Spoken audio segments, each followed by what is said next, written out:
Welcome to JWL Sports, where we review all the best sports clips from around the world. Now you're probably wondering, why should I watch over here instead of anywhere else? And that's because over there, they don't care about what you have to say. They say this all the time, they talk down to us, they think we're just a bunch of clowns on YouTube, Twitter, but I think it's the opposite. I think we know exactly what we're talking about. So I read every single comment. So whether you agree with me or disagree with me, either way, let's get in some discussions, let's get in some fights, but ultimately, let's just have some fun. And please do consider subscribing. We are building an amazing community here, and I would absolutely love to see you part of it. I want to build something that we all genuinely feel connected to, something that we're really excited to be part of, and I think we're well on our way to doing it. Without further ado, let's get to it. We're watching a clip of The Herd with Colin Cowherd, talking about Sean Payton and what can he do with Zack Wilson. Now, we all know at this point, Colin Cowherd loves Sean Payton. It's his big daddy. He just always talks about how amazing Sean Payton is and this and that.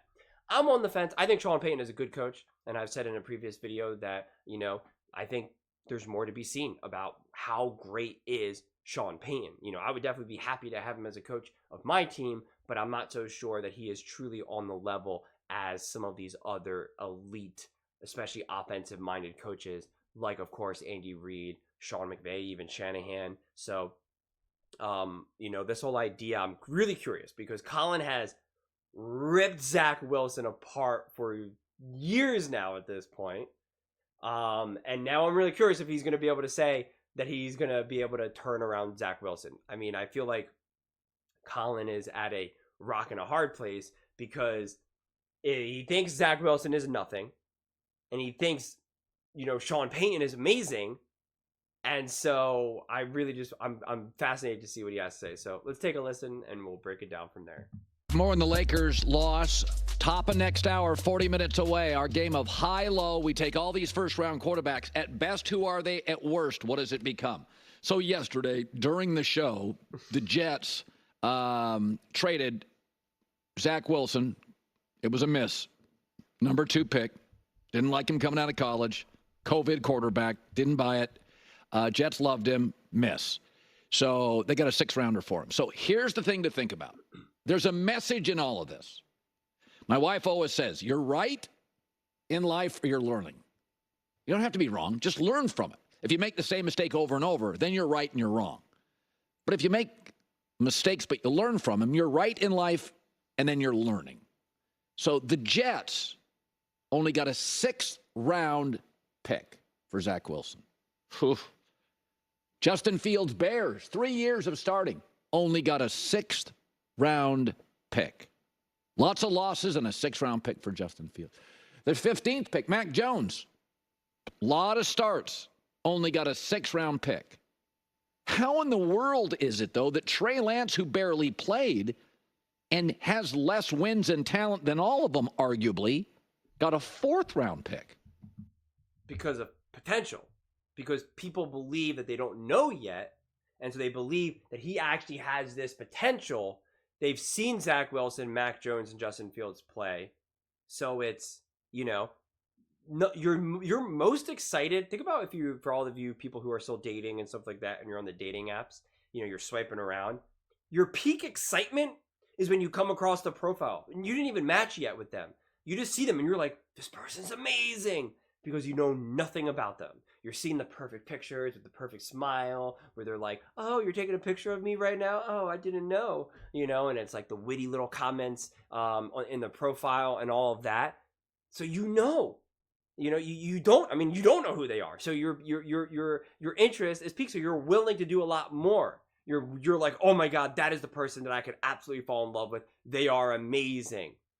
And then maybe you actually match with them, you talk to them, they're like, oh, they're actually kind of boring. And, I actually hung out with them and they're not as attractive as I thought they were. And now they're like, hey, you want to hang out? And you're like, I'll get back to you. I might be kind of busy this weekend. When before you even matched with them, you would have flown to Africa to meet them. They would have said, hey, I need you to pick me up in South Africa. Is there any way you could get me? And you would be like, sure, no problem. That's what happens when you don't know. So the truth is that Trey Lance never got consistent starts. So there's still that, is he good? Is he not? Did Brock Purdy just step up and was able to, steal the job? Doesn't mean that he's still not good for Trey Lance. So to me, that's the way how I interpret that. How is that possible? I just explained it. Because San Francisco didn't get into their ego, their pride. They weren't stubborn. They moved off him quicker, letting the marketplace see less of him. The Niners, because they have a brilliant offensive coach, made a lot of their evaluation at practice. And they realized very early, I was told, he struggles with accuracy. You can't in this league. Teams get into their ego. Men, as a general rule, do this. They don't want to be wrong, so they double down on it, trying to prove they're right. As we say on this show, get it right. Don't worry about being right. We're all wrong all the time. San Francisco, with a less talented quarterback, got actually a fourth-round pick back. Fourth-round picks are good picks. A lot of starters in this league that are fourth-round picks.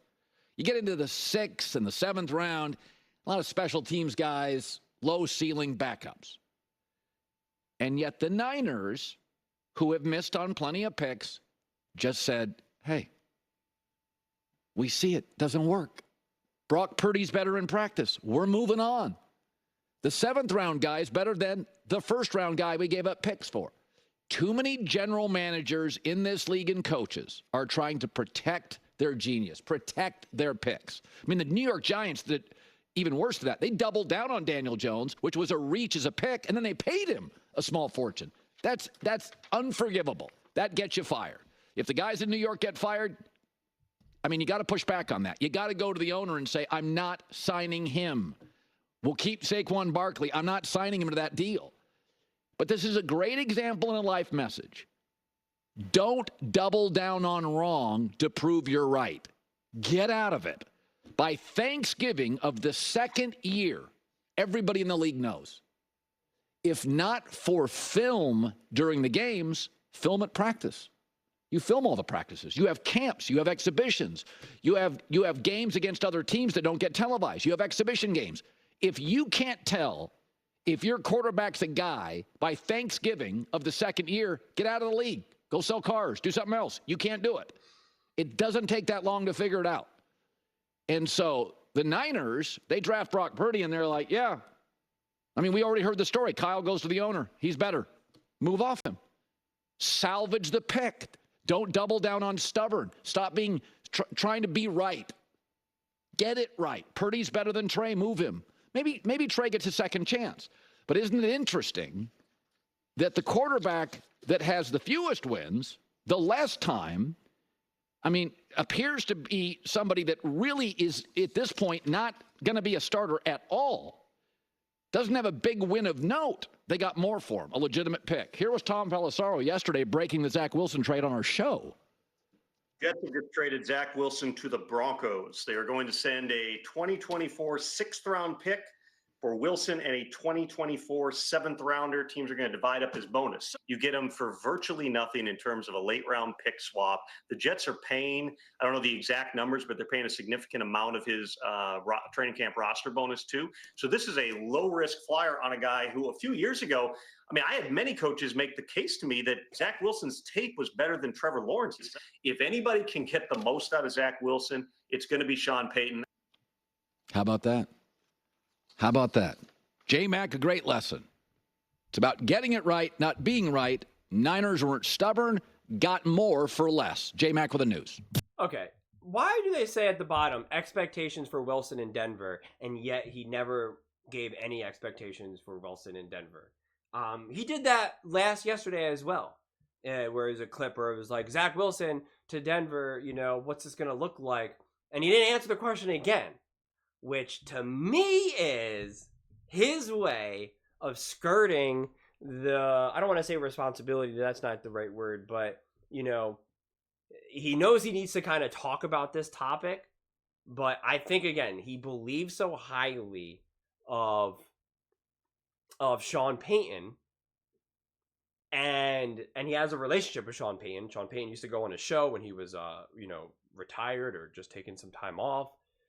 And now he doesn't think Zach Wilson's good at all. And he doesn't know what to say because he's not going to say, well, Sean Payton made a mistake. Or he doesn't want to say, Sean Payton is going to be able to make Zach Wilson good because then that makes him wrong about Wilson. Like it's funny to see Colin kind of be backed into a corner with regards to this. This is very reminiscent of what happened with Russell Wilson, because he said Russell Wilson is great. It is all Nathaniel Hackett. You don't tell me that Russell Wilson is a bust, or not a bust, obviously, but that he's washed. That's ridiculous. It's all Nathaniel Hackett. Then they fire, Hackett, and then they now go and get Sean Payton. And he goes, here we go, baby, let's go. Sean Payton's going to right this ship right away. Then Sean Payton makes the statement that he made about how pretty much bad the coaching staff was previously, and Colin took that as like, I told you. And then they get off to a little bit of a rocky start. And Colin says, Russell Wilson just doesn't have what it takes anymore.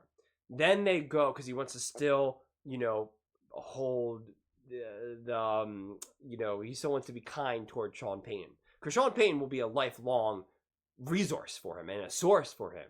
So I can't necessarily blame him in that regard. Then they get hot a little bit. I don't want to say hot, but, it seems like things are going pretty well for a handful of games. And Colin goes, see, that's how great Sean Payton is. He was able to correct all the issues that Russell Wilson had from the previous regime. And now look at them. They're rolling. That's what it takes. I told you Russell Wilson is good and Sean Payton is great. And look how fast he was able to right that ship. And then things took a turn again. And then, of course, Russell Wilson was famously benched. And Colin then had to pick, and he had to pick in that moment. Who am I going to say is the problem for this? Sean Payton or Russell Wilson? And it was funny because in multiple interviews with Colin, that when Colin was talking to previous ex-players or just other people that are very in the know and very smart with regards to football, he would say, hey, doesn't Russell Wilson look great? Blah, blah, blah, blah, blah, blah, blah. And a lot of people would push back and they would be like, I know his numbers are okay, but like, not really when you really watch the tape and really see what's going on. And then that's when Colin changed his tune and said, yeah, it's all Russell Wilson. What do you want Sean Payton to do? Russell Wilson just can't do what he can't do. It's just Sean Payton has this idea and wants to do these things, and Russell Wilson just can't do it. And it's like, okay, so you abandon the Russell Wilson ship. And so it's just fascinating to me because I really want to see, like, he's not sharing his opinion about, like, why does Sean Payton want Zack Wilson? What does he think that he will be able to do with Zack Wilson? If Zack Wilson ends up being a legit quarterback, that'll be fascinating. That'll be one of the most fascinating stories ever. More fascinating than a Trey Lance or a Justin Fields or a Mac Jones, quite honestly. Maybe Mac Jones. But to me, Zack Wilson was pretty much seen as like, I don't know if you can even keep this guy in the league anymore. And Mac Jones is like, as long as he has a good attitude, then at least he can probably be a backup, I guess. But Justin Fields was at least seen as like potential. I know they didn't get a lot for him, but since he's so hyper athletic, coaches and teams will always want to kick the tires on a Justin Fields because they're just like, this guy is an athletic freak. Like, can't someone unlock this? Can't we do something with this guy? So if Zack Wilson actually legitimately turns into an actual starter, that would be wild to me. Or if he's better than Trevor Lawrence, and not because Trevor Lawrence just ends up being a disaster, but just because Zack Wilson's that dude, that'll be fascinating to me. And I will give all the flowers to Sean Payton, without a doubt.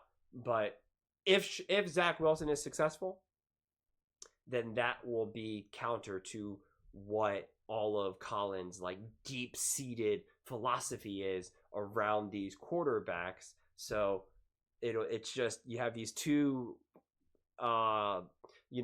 incompatible views of Zack Wilson and Sean Payton, and it's just going to be really interesting because you saw him wrestle this with Russell Wilson, and quite honestly, it was pretty funny, especially when you look back in hindsight, when you see all of the things that he said, because at first, you don't really know where that season's going to go, and you're just like, oh man, Russell Wilson's not playing good, and then he kind of starts to play a little bit better, and then you see everyone jump on that, and then he gets benched, and all of this, and so I really hope Wilson actually gets some starts and actually legitimately plays, because I would love to see, Colin just wrestle with all of this. But those are just my thoughts. I would absolutely love to hear yours. Do you think, what expectations do you have for Wilson in Denver? And what do you think of Colin strategically, not actually giving an opinion of what he thinks Sean Payton is doing with Zach Wilson. Let me know in the comments below. I read every single comment, so whether you agree with me or disagree with me, either way, let's get in some discussions, let's get in some fights, but ultimately, let's just have some fun. And please do consider subscribing. We are building an amazing community here, and I would absolutely love to see you part of it. I want to build something that we all genuinely feel connected to, something that we're really excited to be part of, and I think we're well on our way to doing it. And please don't forget to give this video a thumbs up, as it really does help with the visibility and the algorithm. Thank you so much, and see you next time.